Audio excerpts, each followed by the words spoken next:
ये अज़म करें फिर वतन सजाएंगे, नई फजाएं नया आसमां बनाएंगे।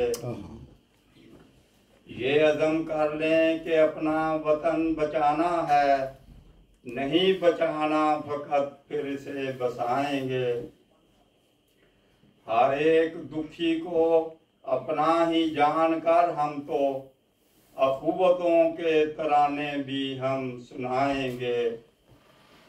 शिकस्ता किश्ती को तूफान ने जो घेरा है, भंवर से खींच के साहिल पे लेके आएंगे। इंशाअल्लाह। ना कोई सिंधी, बलोची, पठान, पंजाबी, इस अर्ज़े पाक को पहचान हम बनाएंगे। बहुत खूब।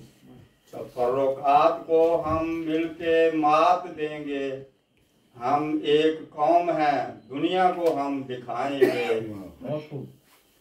ना जात, मसलक व बोली किसी की पूछेंगे, ना हम किसी का भी दिल अब कभी दुखाएंगे। इंशाअल्लाह। हम अपने हाथ से तकदीर अपनी लिखेंगे। हर एक करियाओ बस्ती को हम जगाएंगे।